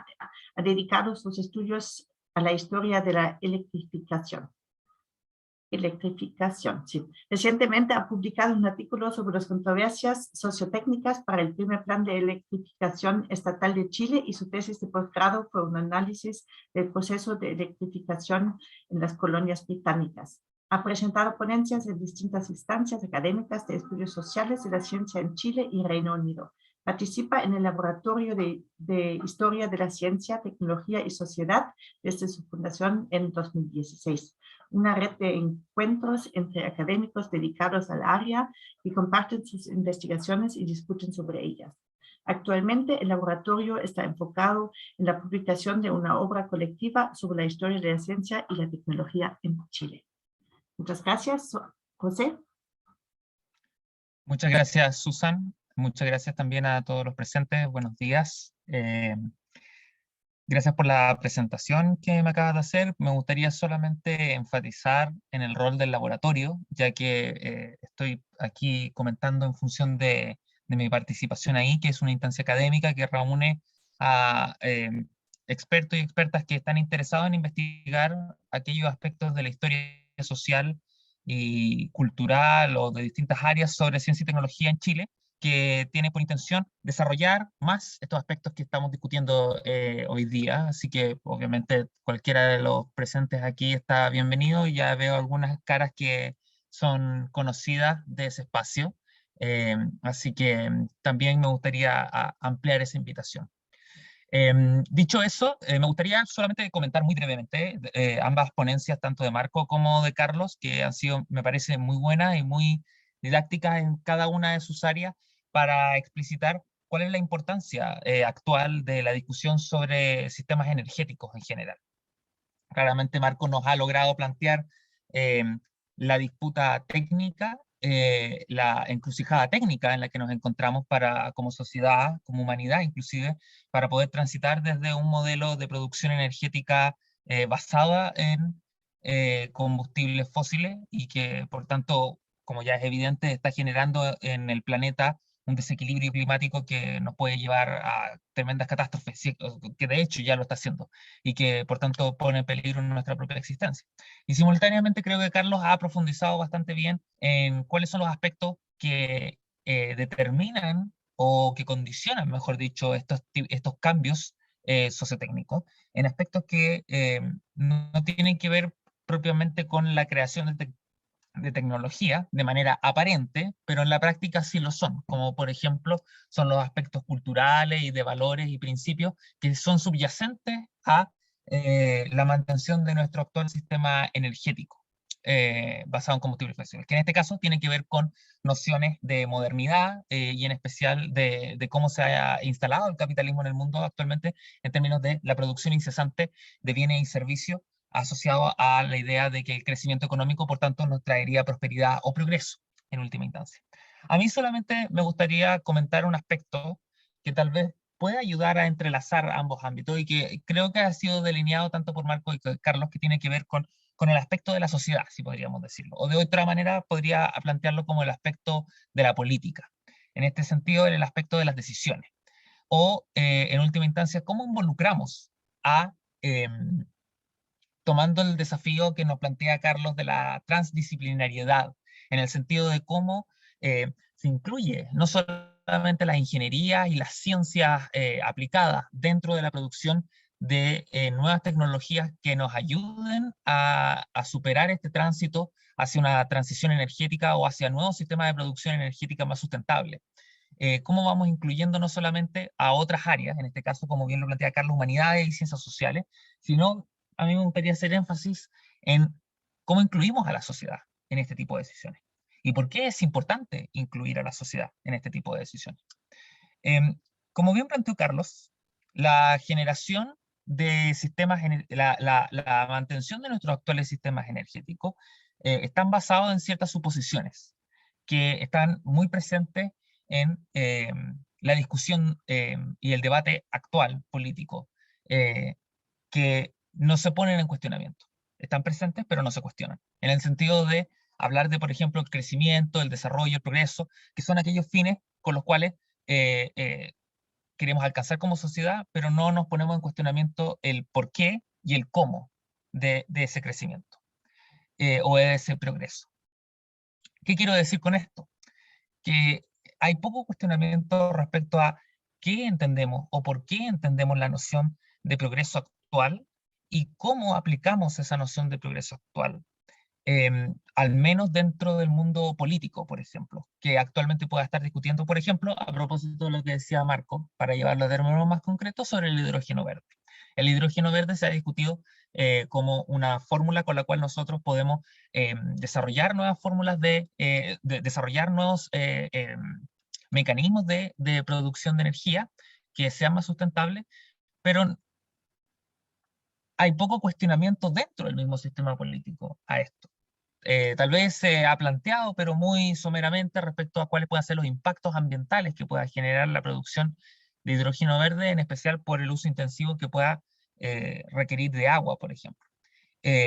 Lo que no implica, desde mi comentario, un rechazo a la producción de hidrógeno verde, sino a considerar otros aspectos que poco se discuten en la política pública en el momento de su diseño, y que también tienen que ver con el actual modelo, por ejemplo, de discusión del actual modelo de sistema de evaluación de impacto ambiental, por ejemplo, en el cual la presencia de las comunidades y la presencia de la opinión de las comunidades en la toma de decisiones queda un poco al margen, o tiene un peso específico que no tiene tanta decisión como la tienen las instancias de gobierno para la aprobación o rechazo de sistemas de evaluación energética, y que inclusive puede llevar a la polémica respecto a cómo se toman estas decisiones. A propósito de, y voy a poner tal vez un tema más candente, lo que pasa actualmente con la minera Dominga, por ejemplo.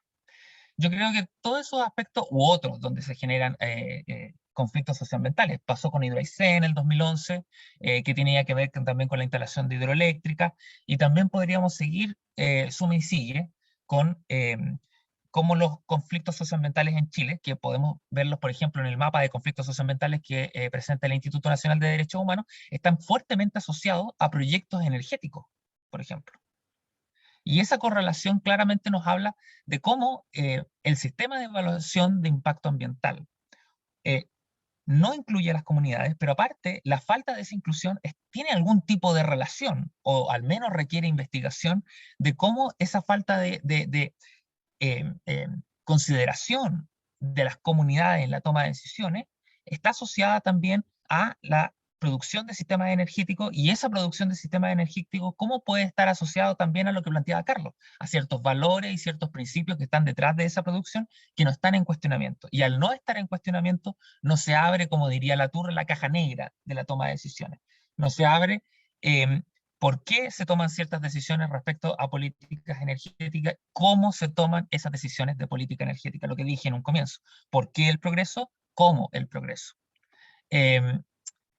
Y por tanto yo creo que es evidente que para la nueva etapa que necesitaremos como humanidad, para buscar un nuevo desarrollo de energías que puedan ser renovables, que disminuyan su impacto ambiental, es necesario incluir a la sociedad. Es necesario incluir a la ciudadanía en esta toma de decisiones. Y no desde una perspectiva solamente desde una opinión sumada a un montón de otras opiniones, como la de los expertos, aun cuando estos expertos puedan ser más amplios de lo que ya son. O sea, que no solamente incluya a ingenieros o químicos, por ejemplo, que viendo a través de la exposición de Marco me di cuenta que está muy presente en el diseño de lo que podría ser la aplicación del hidrógeno verde, y que, por ejemplo, me hizo mucho sentido con la presencia de los químicos cuando Europa estuvo en la búsqueda de una generación de un motor, del motor actualmente que usamos, el motor trifásico, en donde estaban presentes químicos para la búsqueda de aquel motor que pudiera desarrollar de manera más eficiente las vicisitudes que planteaban las leyes de la termodinámica, que en la Europa de fines del siglo XIX ya estaban en conocimiento y que estaban ahí en la discusión científica, pero también de tecnología aplicada. Ahora, tal vez el desafío del mundo no es solamente ampliar estos debates que tuvieron en la Europa de fines del siglo XIX, en los cuales no hubo cuestionamiento sobre, por ejemplo, cuáles eran los principios subyacentes a esa formulación de mecanismos de producción de energía. En este caso, por ejemplo, el uso de tecnologías que nos llevaron al motor, que actualmente es lo que utilizan los autos, en donde no se puso en cuestionamiento la idea de progreso, la idea de modernidad y quiénes tenían que tomar estas decisiones, en este caso dirigencias políticas, pero también basados a partir de las exigencias de intereses empresariales, de grandes empresas, junto con científicos químicos que fueran a abastecer eso. Ya no solamente es necesario ampliarlo a científicos sociales o humanistas que puedan cuestionarnos cuáles son estos valores que están detrás de ellos, sino también abrir a la sociedad para ver cómo es el impacto de esas tecnologías, cómo se perciben esas tecnologías, cómo se reciben, cómo se incluyen dentro de la cosmovisión de cada una de esas comunidades. Por ejemplo, a propósito de lo que decían Carlos y de lo que decía Marcos sobre esos efectos, estoy pensando no solamente en la discusión de cómo se dan las adaptaciones de las tecnologías, porque, por ejemplo, lo que decía Marco acerca de la adaptación de la tecnología al hidrógeno verde en el norte de Chile me recordó un trabajo que hicimos con Carlos sobre la adaptación de las tecnologías de observación astronómica en Chile durante el siglo XIX, que también tenían relación con la disposición geográfica del país, sino que también, por ejemplo, pienso en que la visión que tenemos de la visión tradicional sobre las industrias probablemente no es así. Si nosotros miramos, por ejemplo, artículos, ahora estoy recordando algún artículo que comenté con Carlos sobre Bloom, en donde se plantean cómo las industrias del carbón en Inglaterra, a comienzos del siglo XX, eran percibidas como fuente de trabajo, pero también como fuente de riesgo para la población, de los trabajadores, en donde ellos también veían cómo su trabajo implicaba un riesgo a su propia vida y por tanto a su desarrollo vital como persona y su capacidad de desarrollarse como trabajadores, que tenía un conflicto con las propias empresas en el reconocimiento de las enfermedades laborales. Ese tipo de cosas es necesario identificar y conocer de parte de la sociedad e incluirlos dentro del marco de la discusión y al mismo tiempo hacer que la sociedad y las comunidades se retroalimenten de las discusiones que, por ejemplo, acabamos de escuchar muy bien de Marco y de Carlos. O sea, bajarlas a terreno, si se podría decir. Democratizarlas, ampliar estos debates y hacer partícipe a las comunidades y a la ciudadanía dentro de estos debates, no de manera infantilizadora o mirándolos como gente inmadura, incapaz de entender estos temas, sino como decimos que incluimos a la ciudadanía como actores con dignidad, en tantos seres humanos para comprender las complejidades de estos debates y por tanto, de manera democrática, también ver qué caminos y qué derroteros seguimos como humanidad para el desarrollo de sistemas de energía, lo cual le daría legitimidad política a este tipo de decisiones, pero también le daría legitimidad política en los desafíos actuales que tiene la sociedad, en especial en este minuto en que, por ejemplo, pienso, la democracia representativa está teniendo conflictos de legitimidad, y probablemente estos conflictos de legitimidad están asociados a que, por ejemplo, pensémoslo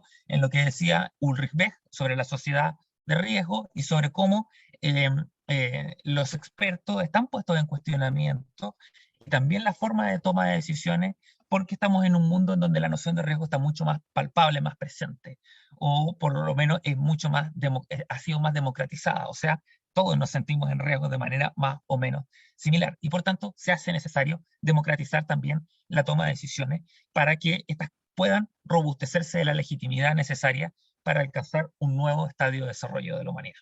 Ese es mi comentario. Muchas gracias. Muchas gracias, José. No sé si alguien quiere comentar el comentario o las conferencias. Sí, Cecilia ya levantó al tiro la mano. Dale. Pablo, ¿puedes, o Carlos, pueden facilitar el micrófono que lo podamos usar ahora? Sí, Pablo, sí, porque me perdí ahí. En seguridad. Ahí está. Pero sí, tiene abierto, sí. Bueno, muchas gracias. Muy interesantes las presentaciones y encuentro fantástico que se haya producido este espacio con el comentario también de José. Yo quiero hacer un comentario de los comentarios, porque dice Carlos, por ejemplo, que la presentación de Marco, nos muestra que sí hay un pensamiento en la ingeniería respecto al futuro. Por supuesto que lo hay, pero yo quiero decir que los ingenieros y las ingenieras somos primero ciudadanos.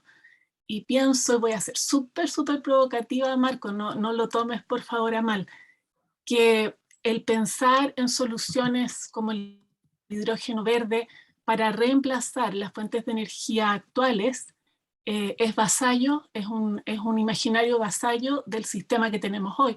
No lo cuestiona, no lo cambia en nada, o sea, nos dice, en vez de usar fósiles, usemos esto otro. Yo no quiero decir que eso sea malo o bueno, pero no nos plantea la pregunta sobre qué futuro queremos, cómo queremos vivir en el futuro. ¿Queremos vivir como hoy, haciendo lo mismo, calefaccionándonos lo mismo, viajando lo mismo, y por lo tanto necesitamos la misma cantidad de energía que sea creciente en otra forma? Entonces rehuimos esas preguntas que nos plantean Carlos y José.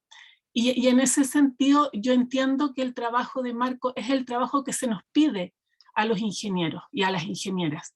Pero también planteo que dónde está, antes de ponernos a trabajar, dónde queda nuestra identidad primera, que no es la de ingeniero. Eso es una etiqueta que está bien, que puede ser parte de nuestra identidad, pero nuestra identidad es más que eso.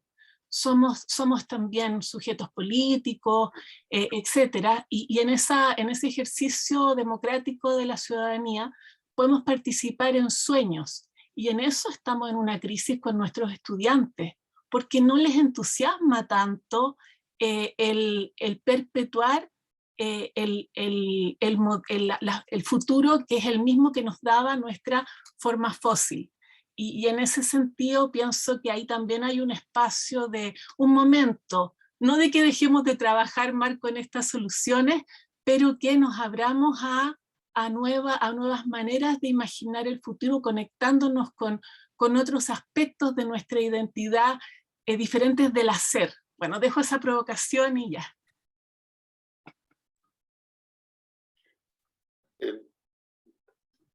Bueno, mira, comentario. Claro, incluso aunque me tomé un poco más de tiempo ahí, uno ve en el fondo como ingeniero que claro, aquí presenté algunas dimensiones, algunos aspectos, pero ya se ven en el fondo esta multidimensionalidad, ¿no? Hay un área, por ejemplo, que no hablé, que tiene que ver un poco con esta transversalidad, que tiene que ver, bueno, voy a usar otra palabra también media como capitalista, que modelos de negocio asociados a estos modelos técnicos que yo mostré aquí, digamos, y los modelos de negocio, como van cambiando.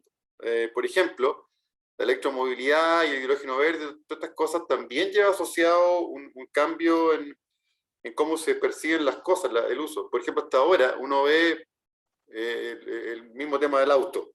El auto como parte de tus bienes. Yo tengo una casa, me compro un auto. Pero sin embargo uno ve cómo las generaciones más jóvenes ya no tienen posicionado eso del auto propio. En Europa hasta hace un tiempo, no sé ahora con la pandemia en que están, pero hasta hace creo que 2 o 3 años se vendían más bicicletas que autos. Y la gente dice, pues ya no me hace falta tener auto, porque donde lo estaciono, no sé qué. Entonces está entrando el modelo de los autos compartidos, tipo car sharing, cosas por el estilo. Entonces, y eso no es solamente un modo de negocio, sino que además implica un cambio cultural y una cuestión que no sé, si uno lo piensa con los padres de uno, la generación previa, era como aspiracional tener el auto y todo, y eso está cambiando un poco.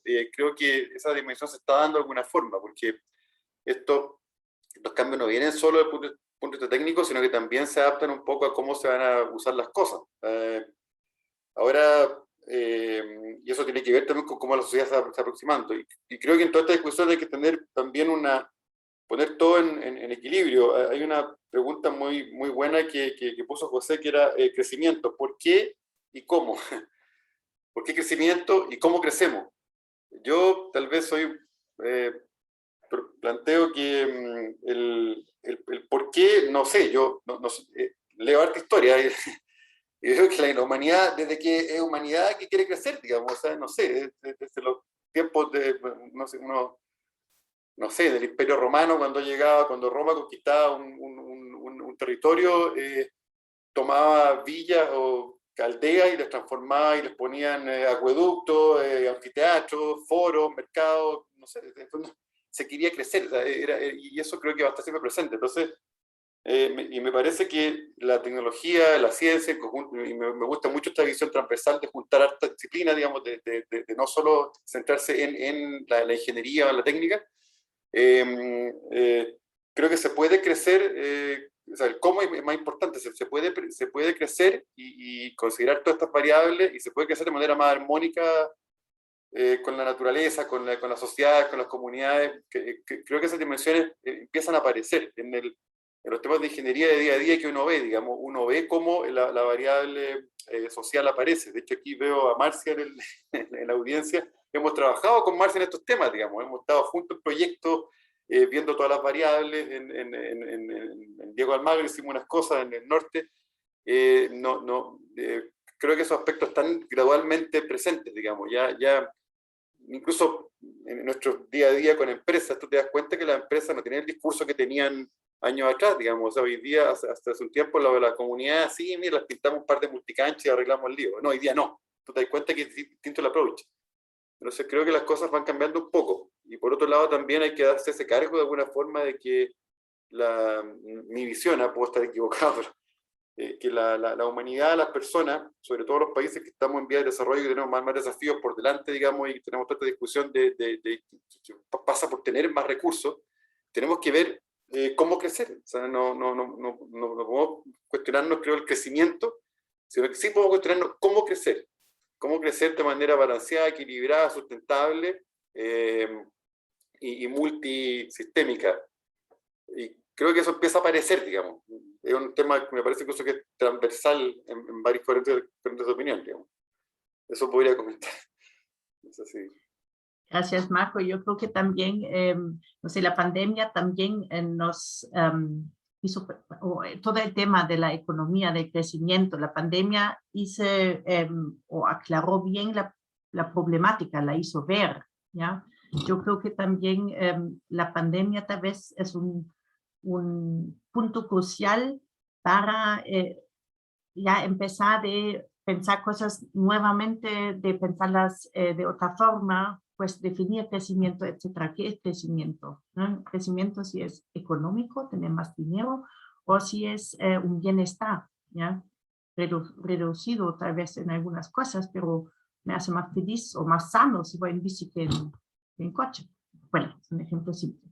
Ya, Patricio también levantó la mano y también Marcia. Patricio. Sí, muchas gracias por darme la oportunidad de hablar. A ver, mi comentario es un comentario más bien que me surge de la presentación de mi colega Marco Pacareza, alumno también somos del mismo origen, solo que varias generaciones de diferencia. Pero que el siguiente tema, me pareció súper buena su presentación para explicar una evolución y una realidad. Que es impresionante cómo el uso de energías alternativas como la energía solar y la energía eólica han progresado en los últimos 10 años. Es impresionante. Yo, el año 1993, lideré un proyecto para evaluar el potencial de energía eólica en Chile para la Corfo. E hicimos lo más completo que pudimos hacer con la información que había.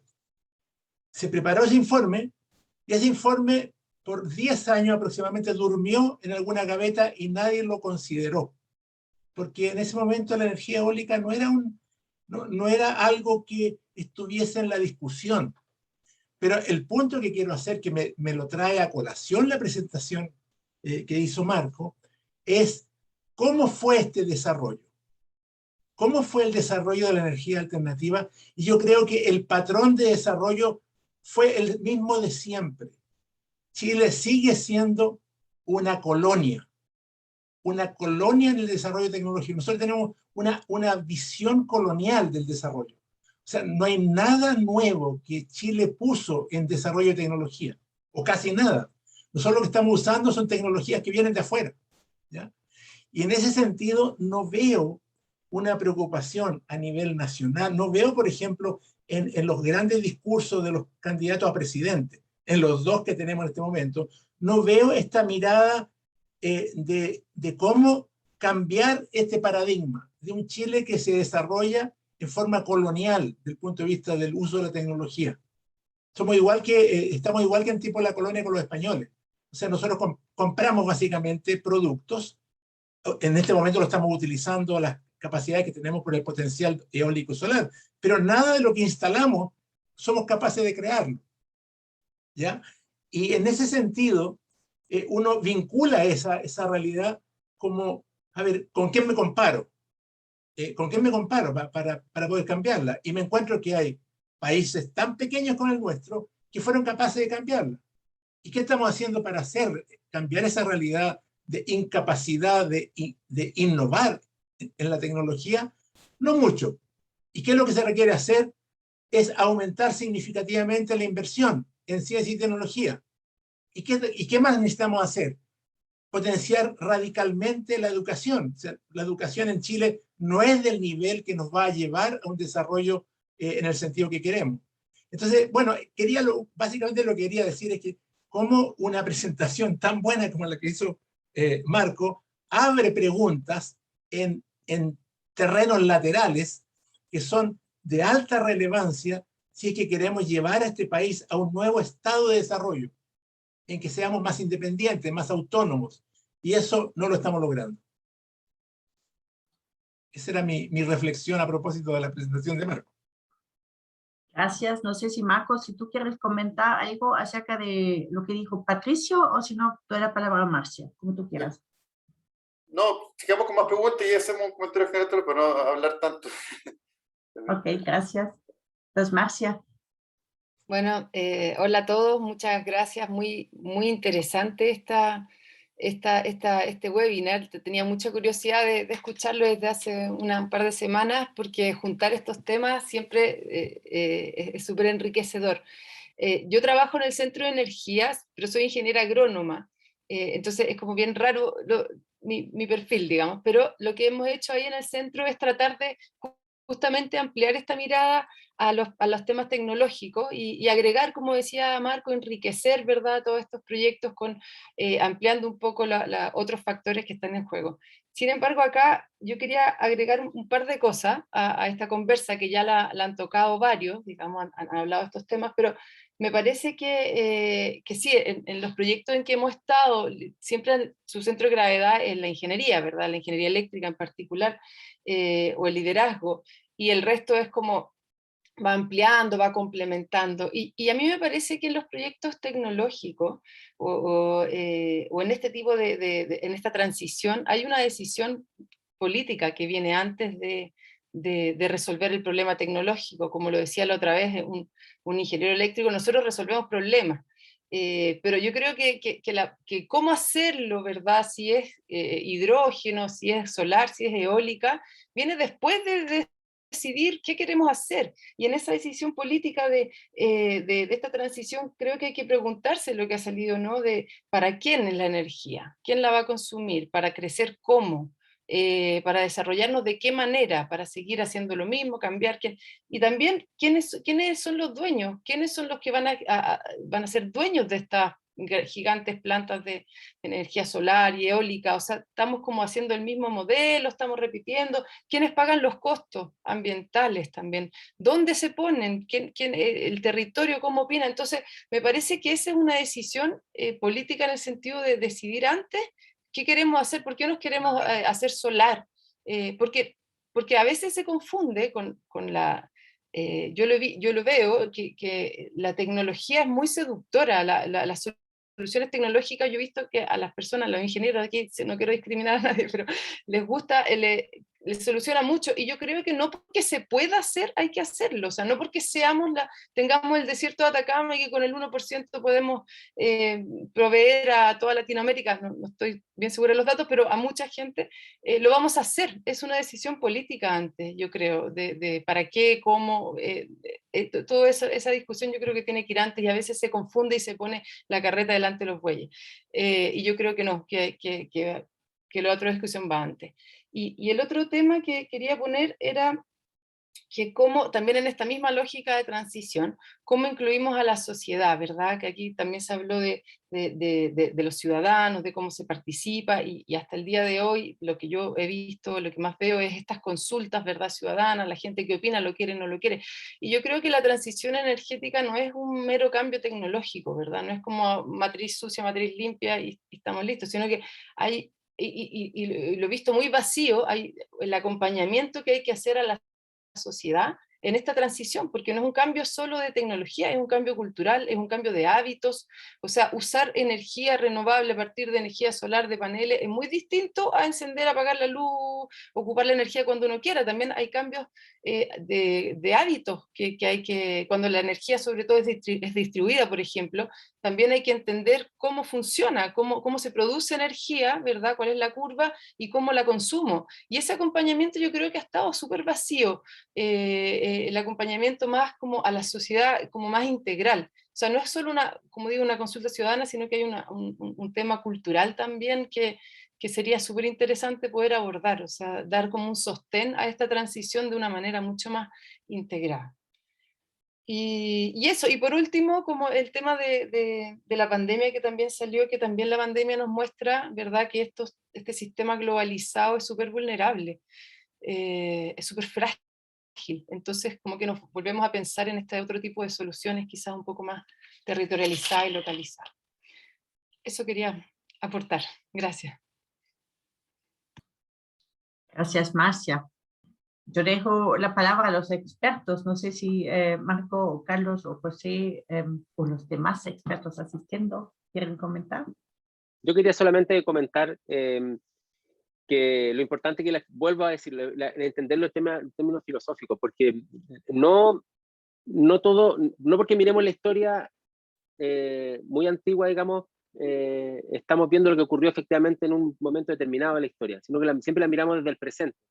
Y nuestro presente es un presente preñado, marcado por la idea de modernidad, y ahí está un poco las palabras que usamos: desarrollo, crecimiento, las expectativas que tenemos de ser siempre más rico, más libre, digamos. Y efectivamente, claro, como decía Marco, uno lo puede ver en distintas etapas de la historia, pero siempre tiene que considerar que siempre que la mirada que uno hace sobre ese momento de la historia es pensando del presupuesto de que estaban haciendo lo mismo que queremos hacer nosotros. Y ahí es donde la historia puede jugar un papel. Dice, ok, quizás no es así. Por eso cuando yo hablo de la inmediatez, justamente eso. Mirar la temporalidad, la larga duración nos permite ver, quizás lo que nosotros entendemos por crecimiento no era lo mismo en otro periodo de la historia, puede que no necesariamente meramente algo académico, digamos, porque si nos cambiamos la manera de entender, de entender la modernidad o cómo podemos entender la forma de movernos, de crecer, en fin también cambiamos la manera de entender cómo el tipo de energía y cuánta energía necesitamos, digamos. ¿Por qué la gente tiene la aspiración de tener un automóvil y es ver en Chile, por ejemplo, en Santiago, yo lo veo, yo no soy de acá, digamos, y lo veo muy claramente, hay gente que le da vergüenza decir que, por ejemplo, o no le da vergüenza, pero es un orgullo decir yo mando mi vehículo, y la mayor parte de la gente anda con su vehículo solo o sola, yo lo puedo ver en la calle, digamos, todo, y mientras más grande, como que más ocupo espacio, digamos, no pueden estacionar, te pagan muchísimo, pero no les importa. Y andar en transporte público en algunos países es como vergonzoso, es como que no me fue bien en la vida que tengo que tomar en las micros, qué sé yo. Cuando en otras partes uno lo puede ver, ¿no es cierto? Es totalmente lógico que uno tenga que tomar transporte público, porque el vehículo es algo muy lejano de ocupar o extraño, digamos. Y entonces, claro, por eso yo digo, hay que mirarlo desde esa perspectiva. Y ahí también la estética juega un papel, la estética, cómo miramos las cosas, cómo lo percibimos. Y por eso que digo, la literatura, yo no soy literato, pero también lo traigo, ¿no es cierto?, a colación. Solamente quería mencionar esto. Gracias, Carlos. Entonces, no sé si Marco o José quieren decir algo. Yo no quiero cortar la palabra. Sí, José, dale. Gracias, no, solamente quisiera agradecer los comentarios que han hecho Cecilia, Patricio, Marcia, y estoy muy de acuerdo con las opiniones que han dado en general, pero por sobre todo solamente me gustaría complementar brevemente la opinión que dijo Marcia, porque creo que fue un punto del que precisamente a mí me ha interesado investigar, entonces como que me sentí muy interpelado para contestar. Porque efectivamente tiene mucha razón, por lo menos lo que me ha tocado investigar justamente con Carlos y con Cecilia, que están acá y que también pueden atestiguar lo mismo, es que los sistemas eléctricos, o por lo menos si nos vamos a la coyuntura de fines de los años 30, comienzos de los 40 en Chile, cuando es el Estado el que toma el rol de la producción energética nacional, a través de Corfo y después de Endesa, vemos no solamente que hay una decisión como la que tú acabas, que hay una decisión en todos los aspectos que acabas de tú plantear como pregunta, en el sentido de que hay decisiones políticas en torno a cuánto se produce, desde dónde se obtiene la energía, para qué se obtiene la energía, en qué territorio se coloca esa energía, quiénes están a cargo de administrarla. Esos fueron aspectos que por lo menos se discutieron fuertemente en los años fines de los 30, comienzo de los 40. De hecho, con Carlos ya publicamos un artículo al respecto, y con Cecilia esperamos pronto publicar otro, para poder desarrollar cómo se tomaron esas decisiones en esa coyuntura, que obviamente la idea no es repetirlo ni rechazarlo de plano, sino mirarlo desde la diferencia, que sea un espejo opaco, si se puede decir, que de alguna manera nos refleje, pero al mismo tiempo nos veamos con lo suficientemente borrosos como para mirar las diferencias de esa época con el Chile que somos hoy. Ahí se puede apreciar perfectamente en esa coyuntura que por ejemplo, los expertos tomaron decisiones de manera muy cerrada, pero al mismo tiempo fueron condicionados qué expertos hablan o no por parte de la misma política en esa época. Y qué era lo que se discutía también de parte de cuál era el rango de acciones que podían tomar los expertos, y también cómo los expertos fueron moldeando el rango de decisiones que tomaban. Pero la sociedad, por ejemplo, que es un tema que a mí me gustaría ojalá encontrar, porque no lo encontré en mi momento de investigación, no estaba presente, por lo menos no la noción de impacto ambiental, o yo no la encontré, que yo creo que es más probable eso que otra cosa, pero eso te quería comentar. O sea, por lo menos habemos otras personas que estamos interesados justamente en las preguntas que estás haciendo tú, por lo menos desde mi área, que es solamente la historia, no el Chile del siglo, o sea, del siglo XXI, pero que creo que tal vez puede ser útil para la discusión del Chile del siglo XXI, mirar la historia. Yo quisiera agregar a lo que dice José, Marcia, que también súper interesante tu punto, y justamente para mí, en el trabajo que estamos haciendo con José, es un contraste muy radical con las discusiones que yo he escuchado hoy día de parte de colegas del CERC, por ejemplo. No es que sean malas o buenas, pero parten, como dices tú, de la técnica. Y cuando tú dices que los ingenieros y ingenieras nos fascinamos con la tecnología, yo diría que cada una se fascina con la tecnología donde está metida, porque igual estamos en un lock-in. O sea, si tú has hecho siempre paneles solares para generación masiva, resulta que es difícil transformarte y encontrar pega como geotérmico. O sea, además hay un tema ahí de que te casas un poco con ciertas tecnologías y las promueves, porque eso tiene que ver también con promover tu trabajo. No estoy diciendo que esa sea la razón ni la explicación, pero hay que entender que la persona habla desde una especialidad con la que tiene un proyecto de vida. Ese es un tema, pero otro tema es, en base a lo que decía José, para mí de verdad que ha sido leer todas las discusiones de cómo planteaban su proyecto estos ingenieros, que eran todos hombres en esa época, partiendo de esas preguntas que tú dices, partían de ahí, y después venía la solución técnica que proponían para esas decisiones frente a las discusiones que tenemos ingenieros y ingenieras hoy. Yo creo que nos estamos perdiendo en o sea, como que estamos no ejerciendo nuestro lado ciudadano de participar en la política de esas decisiones en las que somos unos más nomás. Sí, puedo solo sí, ¿puedo hablar ahí? Sí, no, ahí solo aclarar que todas estas dudas y preguntas son bien de mi propia reflexión, digamos, bien personales. No, es un tema súper incipiente en el Centro de Energía, y quizás yo las pongo, y obviamente estoy mucho menos documentada que ustedes, que el grupo que está estudiando en eso, sino que son más bien inquietudes que yo veo en mi propio desarrollo de trabajo. Y respecto de estas que dije como que los seduce la tecnología, me refería más bien a que no solo a la propia tecnología con la que se trabaja, y estoy totalmente de acuerdo, Cecilia, que es así, sino que también al poder, o sea, como algo se puede hacer, ¿verdad? Como la tecnología puede solucionar problemas o se puede exportar a todo el mundo, es como atractivo a veces como hacerlo. Entonces es como esta como gusto por el poder de la tecnología, o que la tecnología puede hacer estas cosas y hacerlas. A eso me refería como con estas, que seduce la tecnología, más bien. Pero no, gracias. Yo muy agradecida de que hagan algo de eco mis palabras, y son bien personales las reflexiones, así que feliz de saber un poco más del trabajo de ustedes, que seguramente es mucho más documentado. Ok, yo estoy viendo la hora y ya nos pasamos el tiempo, y yo creo que tienen otras citas todavía, y voy a cortar aquí la discusión. Lamento mucho esto, tengo una impresión que hay interés en el tema, ¿ya? Y pues, a ver, hay que seguir. Entonces, hacemos un simposio 2.0, algo así, con otras tecnologías que no consumen tanto que Internet, que consume también mucho. Bueno, entonces, no me queda más que agradecerles por sus conferencias, sus comentarios, también preguntas, comentarios personales, etcétera.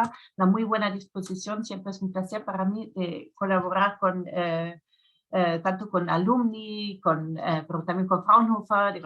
Varias veces hicimos ya cosas en conjunto, y les invito a seguir, si ofrecemos simposios, de involucrarse, porque yo creo que son las discusiones que hace fructífero un tema, ¿ya? Entonces, muchísimas gracias por el interés, y aquí nos despedimos, y les deseo hoy es ya miércoles, deseo un lindo resto de la semana, digamos así, ¿ya? Ok, muchísimas gracias.